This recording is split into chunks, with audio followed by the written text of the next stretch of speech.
हरे कृष्ण। आप सभी श्रद्धालु भक्तों को वट पूर्णिमा और ज्येष्ठ पूर्णिमा के इस पावन पर्व की मंगलमय शुभकामनाएं।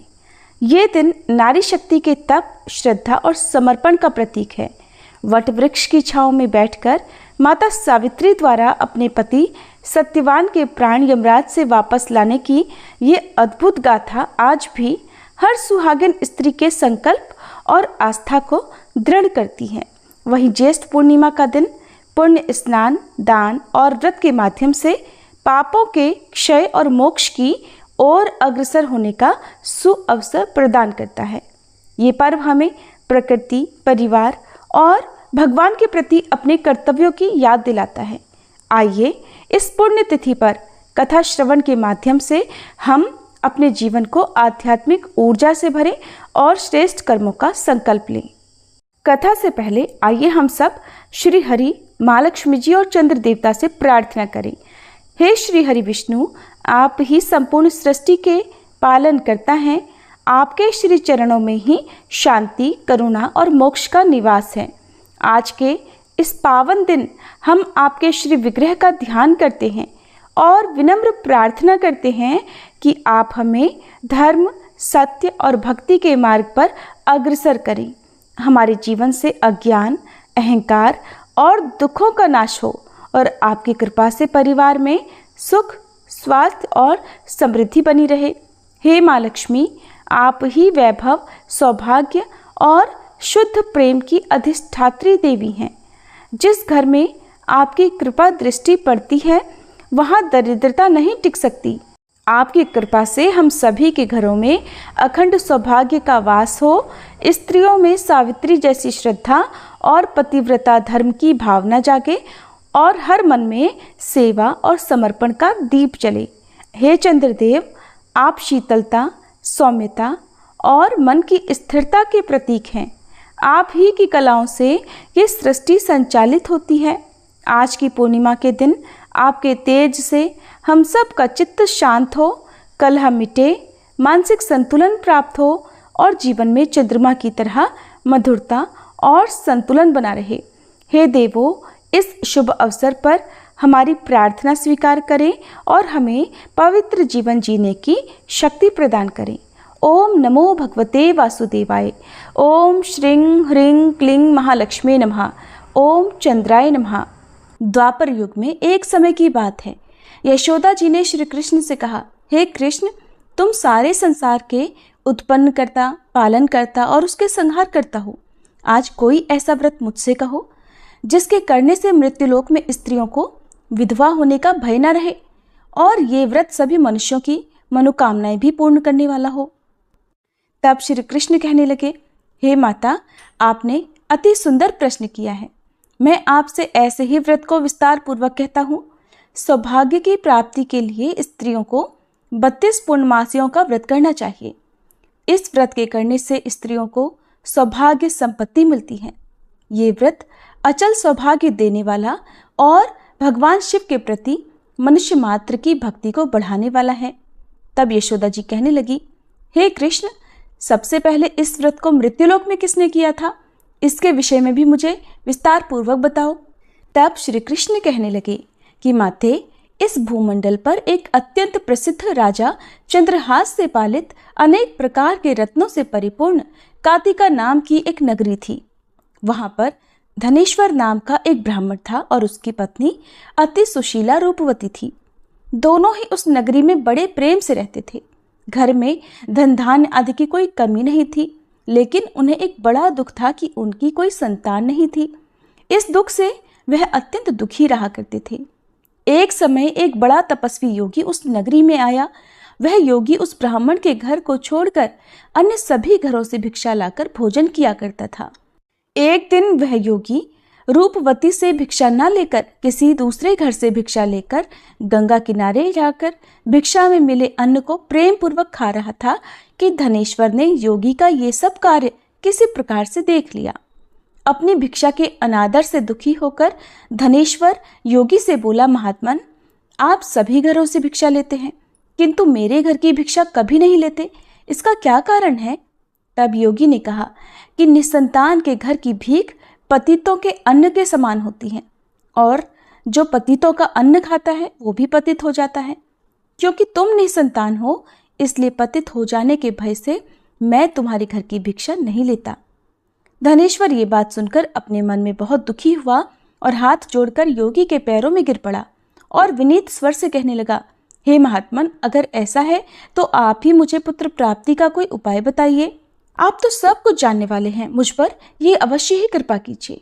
धन की मेरे घर में कोई कमी नहीं, किंतु कोई पुत्र न होने के कारण मैं अत्यंत दुखी हूँ। आप मेरे इस दुख को दूर करें। यह सुनकर योगी कहने लगे, हे ब्राह्मण, तुम देवी चंडी की आराधना करो।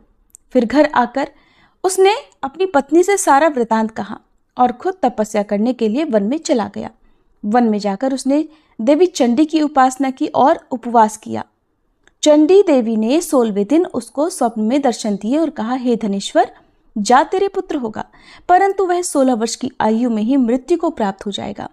अगर तुम दोनों पति पत्नी 32 पूर्णमासियों का व्रत विधि पूर्वक करोगे तो वह दीर्घायु होगा। जितनी तुम्हारी सामर्थ्य हो, आटे के उतने दिए बनाकर शिव जी का पूजन करना, किंतु पूर्णमासी को 32 की संख्या पूरी हो जानी चाहिए। प्रातःकाल होने पर इस स्थान के पास ही तुम्हें आम का एक वृक्ष दिखाई देगा। उस पर चढ़कर तुम एक फल तोड़कर जल्दी अपने घर चले जाना और अपनी पत्नी से सारा वृतांत कहना। ऋतु स्नान के बाद वह स्वच्छ होकर श्री शंकर जी का ध्यान करके उस फल को खा लेगी। तब शंकर भगवान की कृपा से उसको गर्भ ठहर जाएगा। जब वह ब्राह्मण प्रातःकाल उठा तो उसने उस स्थान के पास ही आम का एक वृक्ष देखा, जिस पर अत्यंत सुंदर आम का एक फल लगा हुआ था। ब्राह्मण ने उस आम के वृक्ष पर चढ़कर फल को तोड़ने का प्रयास किया, किंतु वृक्ष पर कई बार प्रयास करने पर भी वह नहीं चढ़ पाया। अब तो ब्राह्मण को बड़ी चिंता हुई। तब वह विघ्न विनाशक श्री गणेश जी की वंदना करने लगा कि हे दयानिधे, अपने भक्तों के विघ्नों का नाश करके उनके मंगल कार्य को करने वाले, दुष्टों का नाश करने वाले, रिद्धि सिद्धि के देने वाले आप मुझ पर कृपा करें। प्रभु, मुझे इतना बल दें कि मैं अपने मनोरथ को पूर्ण कर सकूं। इस प्रकार सच्चे मन से गणेश भगवान की प्रार्थना करने पर वह भगवान की कृपा से वृक्ष पर चढ़ गया। वृक्ष पर से फल तोड़कर उसने घर आकर अपनी पत्नी को वह फल लाकर दे दिया और उसकी पत्नी ने अपने पति के कहे अनुसार उस फल को खा लिया और वह गर्भवती हो गई। देवी चंडी की असीम कृपा से उसे एक अत्यंत सुंदर पुत्र हुआ, जिसका नाम उन्होंने देवीदास रखा। माता पिता के हर्ष और शोक के साथ वह बालक शुक्ल पक्ष के चंद्रमा की तरह अपने पिता के घर में पढ़ने लगा। देवी की कृपा से वह बालक बहुत ही सुंदर, सुशील और विद्या में बहुत निपुण हो गया। देवी की आज्ञा अनुसार उसकी माता ने 32 पूर्णमासी का व्रत रखना आरंभ कर दिया, जिससे उसका पुत्र बड़ी आयु वाला हो जाए। 16वां वर्ष लगते लगते देवीदास के माता पिता को बड़ी चिंता हो गई कि कहीं उनके पुत्र की इस वर्ष मृत्यु न हो जाए। इसलिए उन्होंने अपने मन में विचार किया कि अगर ये दुर्घटना उनके सामने हो गई तो वे कैसे सहन कर सकेंगे। इसलिए उन्होंने देवीदास के मामा को बुलाया और कहा, हमारी इच्छा है कि देवीदास 1 वर्ष तक काशी में जाकर विद्या अध्ययन करे और उसको तुम अकेला कभी नहीं छोड़ना। इसलिए तुम साथ में जाओ और 1 वर्ष के बाद इसको वापस लौटा लाना। सारा प्रबंध करके उसके माता पिता ने काशी जाने के लिए देवीदास को एक घोड़े पर बिठाया और उसके मामा को उसके साथ कर दिया। किंतु बालक के अल्पायु होने की बात बालक को या उसके मामा को नहीं कही। धनेश्वर ने अपनी पत्नी के साथ मिलकर अपने पुत्र की मंगल कामना और दीर्घायु के लिए देवी भगवती की आराधना और पूर्णमासियों का व्रत आरंभ कर दिया। इस प्रकार बराबर 32 पूर्णमासी का व्रत पूरा किया। कुछ समय बीतने के बाद एक दिन वह दोनों मामा और भांजे रास्ते में रात बिताने के लिए किसी ग्राम में ठहरे हुए थे। उस दिन उस गांव में एक ब्राह्मण की अत्यंत सुंदरी, सुशीला, विदुषी और गुणवती कन्या का विवाह होने वाला था। जिस धर्मशाला के अंदर वर और उसकी बारात ठहरी हुई थी, उसी धर्मशाला में देवीदास और उसके मामा भी ठहरे हुए थे। संयोगवश कन्या को तेल आदि चढ़ाकर मंडप आदि का कर्म किया गया तो लग्न के समय वर को धनुर्वात हो गया। वह हिलने डुलने और चलने में बिल्कुल असमर्थ हो गया।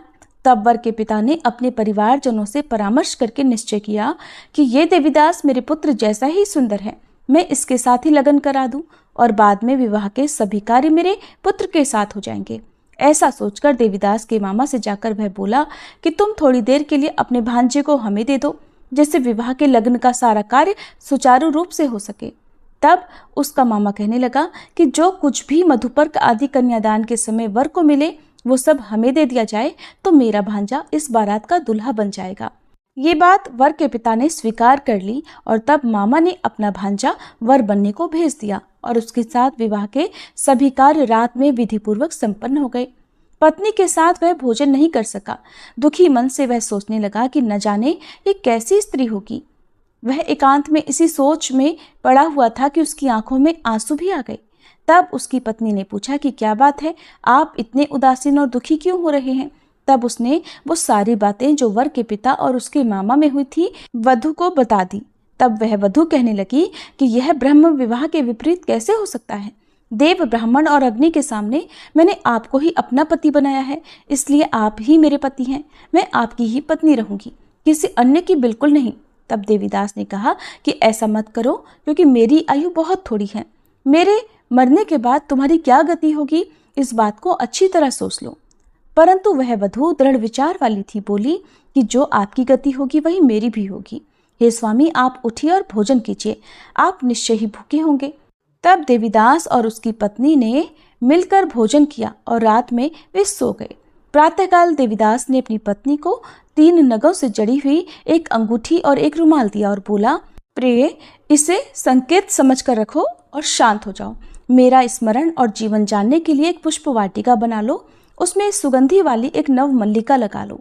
उसको हर दिन जल से सींचना और आनंद के साथ खेल कूदना और उत्सव मनाना। जिस समय और जिस दिन मेरी मृत्यु का होगा ये फूल सूख जाएंगे और जब ये फिर से हरे भरे हो जाएं तो समझ लेना कि मैं जीवित हूँ। ये बात निश्चय करके समझ लेना और इसमें कोई संशय मत करना। ऐसा समझा बुझाकर वह चला गया। प्रातःकाल होते ही वहां पर गाजे बाजे बजने लगे। जिस समय विवाह के कार्य समाप्त करने के लिए वर तथा सब बाराती मंडप में आए तो कन्या ने वर को भली प्रकार से देखकर अपने पिता से कहा कि ये मेरा पति नहीं है। मेरा पति वही है जिसके साथ रात में मेरा विवाह हुआ था। इसके साथ तो मेरा विवाह ही नहीं हुआ। अगर ये वही है तो बताए कि मैंने इसको क्या दिया था और रात में हमारे बीच में क्या गुप्त बातें हुई थी, वो सब बताई। पिता ने उसके कहे अनुसार वर को बुलवाया। कन्या की सारी बातें सुनकर वह कहने लगा कि मैं कुछ नहीं जानता। इसके बाद वह लज्जित होकर अपना समूह लेकर चला गया और सारी बारात भी अपमानित होकर वहां से लौट गई। भगवान श्री कृष्ण आगे बोले, हे माते, इस प्रकार देवीदास काशी विद्या पढ़ने के लिए चला गया। जब कुछ समय बीत गया तो काल से प्रेरित होकर एक सांप रात के समय उसको डसने के लिए वहां पर आया।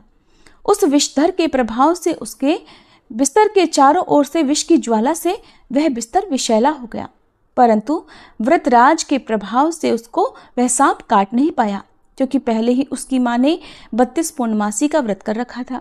इसके बाद मध्याह्न के समय स्वयं काल वहां पर आया और उसके शरीर से उसके प्राणों को निकालने का प्रयास करने लगा, जिससे वह मूर्छित होकर धरती पर गिर पड़ा। भगवान की कृपा से उसी समय देवी पार्वती जी के साथ श्री शंकर जी वहां पर आ गए।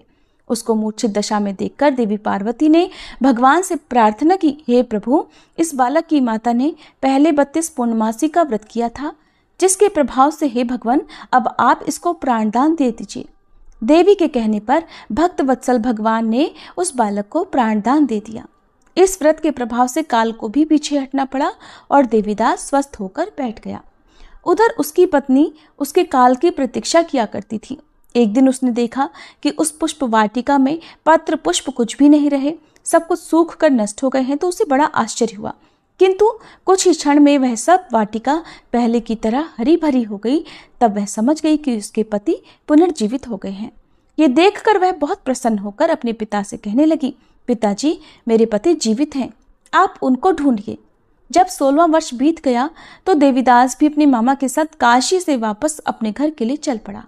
इधर उसके ससुर उसको ढूंढने के लिए घर से जाने ही वाले थे कि वह दोनों मामा भांजा वहीं पर आ गए। उसको आया देखकर उसका ससुर बड़ी प्रसन्नता के साथ उसे अपने घर में ले गया। उस समय नगर के निवासी भी वहां इकट्ठा हो गए और फिर सब ने निश्चय किया कि अवश्य ही इस बालक के साथ इसी कन्या का विवाह हुआ था। उस बालक को जब कन्या ने देखा तो पहचान लिया और कहा कि ये तो वही है जो संकेत करके गए थे। फिर सब कहने लगे कि भला हुआ जो ये आ गया, और तब सब नगरवासियों ने खूब आनंद मनाया। कुछ दिन के बाद देवीदास अपनी पत्नी और अपने मामा के साथ अपने ससुर के घर से बहुत सारा उपहार लेकर अपने घर की ओर चल पड़ा। जब वह अपने नगर के निकट गया तो कई लोगों ने उसे देखकर उसके माता पिता को पहले ही जाकर सूचना दे दी कि तुम्हारा पुत्र देवीदास अपनी पत्नी और मामा के साथ आ रहा है। ऐसा सुनकर पहले तो उन्हें विश्वास ही नहीं हुआ, किंतु जब और लोगों ने भी आकर उनकी बात का समर्थन किया तब उन्हें बड़ा आश्चर्य हुआ। इतने में ही देवीदास भी अपने घर पहुंच गया और देवीदास ने अपने माता पिता के चरणों में सिर रखकर प्रणाम किया और उसकी पत्नी ने भी अपने सास ससुर के चरणों को स्पर्श किया। तो माता पिता ने अपने पुत्र और पुत्रवधू को अपने हृदय से लगा लिया और सबकी आंखों से प्रेम के आंसू बहने लगे। अपने पुत्र और पुत्रवधू के आने की खुशी में धनेश्वर ने बड़ा भारी उत्सव किया और ब्राह्मणों को भी बहुत सी दान दक्षिणा देकर प्रसन्न किया। भगवान श्री कृष्ण कहने लगे, माते, इस प्रकार धनेश्वर 32 पूर्णमासियों के व्रत के प्रभाव से पुत्रवान हो गया। जो भी स्त्रियां इस व्रत को करती हैं वे जन्म जन्मांतर में भी वैधव्य का दुख नहीं भोगती और सदैव सौभाग्यवती रहती है। ये मेरा वचन है, इसमें कोई संदेह नहीं। यह व्रत पुत्र पौत्रों को देने वाला तथा संपूर्ण मनोकामनाओं को पूर्ण करने वाला है। 32 पूर्णमासियों के व्रत करने से व्रती की सारी इच्छाएं भगवान की कृपा से पूर्ण हो जाती हैं। महाभारत एक ऐसा ग्रंथ है जिसमें अनेकों पौराणिक धार्मिक कथा कहानियों का संग्रह है।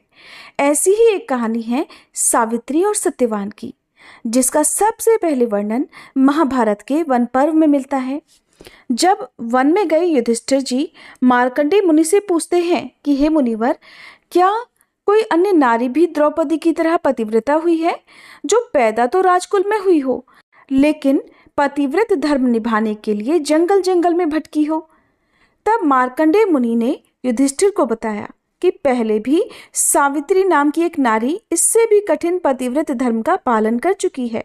और फिर मार्कंडेय मुनि युधिष्ठिर महाराज को ये कथा सुनाते हैं कि मद्र देश के अशुपति नाम का एक बहुत ही बड़ा धार्मिक राजा था, जिसकी पुत्री का नाम सावित्री था। सावित्री जब विवाह योग्य हो गई तब महाराज उसके विवाह के लिए बहुत चिंतित होने लगे। एक दिन उन्होंने अपनी पुत्री सावित्री से कहा कि बेटी, अब तू विवाह के योग्य हो गई है, इसलिए स्वयं ही अपने योग्य वर चुनकर उससे विवाह कर ले। धर्मशास्त्र में ऐसी आज्ञा है कि विवाह के योग्य हो जाने पर जो पिता कन्यादान नहीं करता वह पिता निंदनीय होता है। तब अपने पिता की आज्ञा मानकर सावित्री शीघ्र ही वर की खोज करने के लिए चल दी। वह राजर्षियों के रमणीय तपोवन में गई। कुछ दिन तक वह वर की तलाश में घूमती रही। एक दिन मद्रराज अशुपति अपनी सभा में बैठे हुए देवर्षि नारद से बातें कर रहे थे। उसी समय मंत्रियों के सहित सावित्री देवी वापस लौटी। तब राजा की सभा में नारद जी भी उपस्थित थे। नारद जी ने जब राजकुमारी के बारे में राजा से पूछा तो राजा ने बताया कि वो तो अपने वर की तलाश में गई हैं। इतनी ही देर में राजकुमारी दरबार में पहुंच गई और तब राजा ने उनसे वर के चुनाव के बारे में पूछा। तब उन्होंने बताया कि उन्होंने शाल्व देश के राजा के पुत्र जो जंगल में पले बढ़े हैं उन्हें पति के रूप में स्वीकार कर लिया है और उनका नाम सत्यवान है। देवर्षि नारद ने सारा वृत्तांत सुना। तब उन्होंने राजा से कहा कि हे राजन, ये तो बड़े दुख की बात है, क्योंकि इस वर में एक दोष है। तब राजा ने पूछा, वह दोष क्या है? देवर्षि नारद ने बताया कि जो वर सावित्री ने चुना है उसकी आयु कम है, वह सिर्फ 1 वर्ष के बाद ही मरने वाला है और उसके बाद वह अपना देह त्याग देगा। तब राजा ने सावित्री से कोई और वर चुनने के लिए कहा, किंतु सावित्री ने कहा कि पिताजी, कन्यादान एक बार ही किया जाता है, जिसे मैंने एक बार वरण कर लिया है, अब मैं उसी से विवाह करूंगी और आप मेरा कन्यादान कर दें। इसके बाद सावित्री के द्वारा चुने हुए वर सत्यवान से धूमधाम और पूरे विधि विधान से विवाह करवा दिया गया। सत्यवान और सावित्री के विवाह को कुछ समय बीता। अब धीरे धीरे वह दिन भी नजदीक आने लगा जब सत्यवान मरने वाला था। सावित्री एक एक दिन गिनती रहती थी और उसके दिल में नारद जी का वचन सदा ही बना रहता था। जब सत्यवान की मृत्यु को केवल 4 दिन ही बचे, तब उस दिन सावित्री ने व्रत धारण किया और जब सत्यवान जंगल में लकड़ियां काटने के लिए जाने लगा तब सावित्री ने उससे कहा कि मैं भी साथ चलूंगी। तब सत्यवान ने सावित्री से कहा कि तुम व्रत के कारण कमजोर हो रही हो और जंगल का रास्ता बहुत कठिन और परेशानियों से भरा है, इसलिए यहीं रुको। लेकिन सावित्री नहीं मानी। उसने जिद पकड़ ली और सत्यवान के साथ जंगल की ओर चल दी। इधर जंगल में सत्यवान जब लकड़ियां काटने लगा तब अचानक उसकी तबीयत बिगड़ने लगी और वह सावित्री से बोला कि मैं स्वस्थ महसूस नहीं कर रहा हूं। सावित्री, मुझ में यहाँ बैठने की भी हिम्मत नहीं है। तब सावित्री ने सत्यवान का सिर अपनी गोद में रख लिया और फिर वह नारद जी की बात याद करके दिन और समय का विचार करने लगी। इतने में ही उसे वहां एक बहुत भयानक पुरुष दिखाई दिया जिसके हाथ में पाश था और वह भैंसे पर विराजमान था। वे साक्षात यमराज थे। उन्होंने सावित्री से कहा कि तू पतिव्रता स्त्री है, इसलिए मैं तुझसे बात करूंगा। सावित्री ने कहा, आप कौन हैं? तब यमराज ने कहा, मैं यमराज हूं। और इसके बाद यमराज सत्यवान के शरीर में से प्राण निकालकर उसे पाश में बांधकर दक्षिण दिशा की तरफ चल दिए। सावित्री कहने लगी, हे यमराज, मेरे पतिदेव को जहां भी ले जाया जाएगा मैं भी वहां जाऊंगी।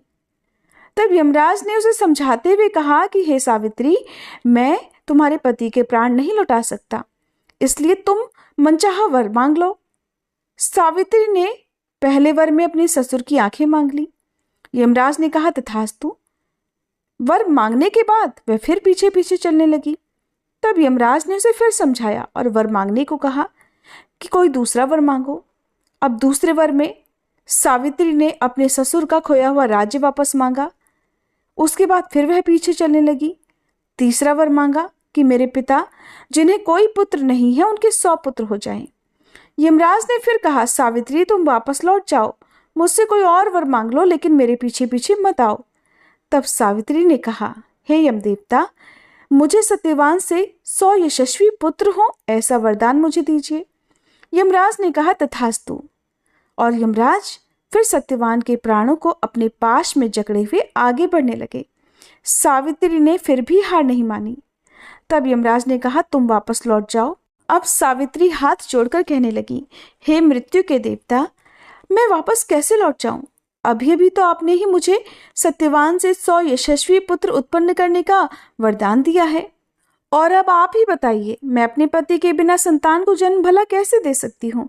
मुझे अपने पति पुनः वापस मिलने ही चाहिए, तभी आपके वरदान की सार्थकता होगी। सावित्री के पतिव्रता, धर्मनिष्ठ और शुक्तिपूर्ण वचनों को सुन यमदेव ने सत्यवान के प्राण को मुक्त कर दिया और सावित्री को आशीर्वाद देकर वे अपने लोक को चल दिए। इधर सावित्री सत्यवान के पास पहुंची और जिस बरगद के पेड़ के नीचे सावित्री ने सत्यवान को लिटा रखा था, उस पेड़ को प्रणाम करके उसने बरगद के वृक्ष की परिक्रमा आरंभ की। जैसे ही सावित्री ने परिक्रमा पूर्ण की, सत्यवान के मृत शरीर में प्राण आ गए। सावित्री ने सत्यवान को सारी बात बताई। फिर दोनों खुशी खुशी घर लौट आए। सत्यवान के माता पिता के आंखों की रोशनी वापस आ गई। द्युमत सेन को फिर से अपना राज्य और राज सिंहासन मिल गया। उधर सावित्री के पिता को 100 पुत्रों का सौभाग्य मिला और सावित्री 100 भाइयों की बहन बन गई। वहीं सावित्री को भी 100 पुत्रों की प्राप्ति हुई। इस प्रकार से सावित्री ने अपने कुल और पितृकुल दोनों का ही कल्याण किया और इस तरह सावित्री के इस पतिव्रत धर्म के पालन की प्रशंसा सभी दिशाओं में फैलने लगी और तभी से वट सावित्री व्रत रखा जाने लगा। इस प्रकार आज के दिन सच्चे मन से बरगद के पेड़ की पूजा करके, परिक्रमा करके जो भी सुहागिन महिला इस कथा को पढ़ती या सुनती हैं, उनके पति पर आया हुआ संकट दूर हो जाता है, उनके पति की दीर्घायु होती है और उनका दाम्पत्य जीवन भी सुखद बना रहता है।